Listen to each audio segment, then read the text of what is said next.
Hello दर्शन नमस्ते। Finally मेरो चाहिँ नयाँ भिडियो आएको छ, यसो हेरिदिनु होला है गाइजहरू। म चाहिँ यस गोबर सोरिरहेको छु होइन। घरको कामहरू भनेको यस्तै हुन्छ क्या, यसो सानोतिनो भ्लग बनाउँछु, त्यही हो। आज चाहिँ यसो गोबर सोरेको भिडियो बनाएर यसो हालेको नि। सुरिएको थियो टक्कसँगले यसो सुरिन्छ भनेर चाहिँ अब पानी पनि ल्याएर हाल्यो, त्यसपछि झाडु पनि हान्यो होइन। अब झाडु साडु हानिँदैछ। जस घर गाउँको काम भनेको यस्तै हुन्छ क्या। घरतिर भनेको कामहरू भनेको सानोतिनो हुन्छ, तर गर्नु चाहिँ पर्छ। जस झाडु हानिसक्यो, त्यस पछाडि फेरि पानी लगाइयो, झाडु पनि हान्यो, फेरि झाडु हान्नुपर्छ। पुरै सफा हुन्छ नि त। सफा चाहिँ राम्ररी नै गरियो जस। अनि सफा गरिँदै थियो। यस्तै छ घरतिर कामहरू भनेको, के गर्नु।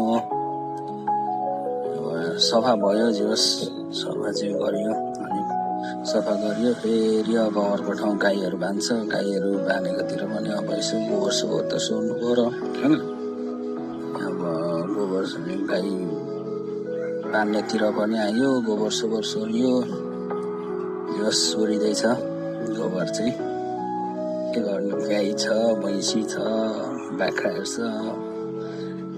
अनि अब यसो त्यतिकै बस्नुभन्दा यसो काम गरेको राम्रो हो नि त होइन। घरमा अब आमा बाउलाई पनि हेल्प हुन्छ अलिअलि होइन। त्यस पछाडि फेरि अनि अब यति गोबर सोरियो, त्यस पछाडि फेरि सुँगुरलाई चारो पकायो। सुँगुरलाई पनि चारो पकाउनु पर्यो। के गर्नु, मान्छे नभएपछि गर्नै पर्यो। आगो नबलेर फेरि तनाव दिएको थियो, फुक्दा गरेको। आगो नबलेर दिमाग खराब भइगयो यार। त्यस पछाडि अनि लाइटर ल्याएर चाहिँ चट्टसँगले प्लास्टिकमा आगो बालेर चाहिँ अनि हल्का बल्यो। अनि ठ्याक्कै पारेर मम्मी पनि आइपुग्नु भयो। मम्मी चाहिँ बाख्रा निकाल्नु हुँदै थियो क्या। यो चाहिँ बाख्राको खोडो, मम्मीले बाख्रा निकाल्नु भयो। जस खसी 3टा छ, त्यही हो। ल के कस्तो लाग्छ हजुरहरूलाई यसो हेरिदिनु होला मेरो भिडियो है त।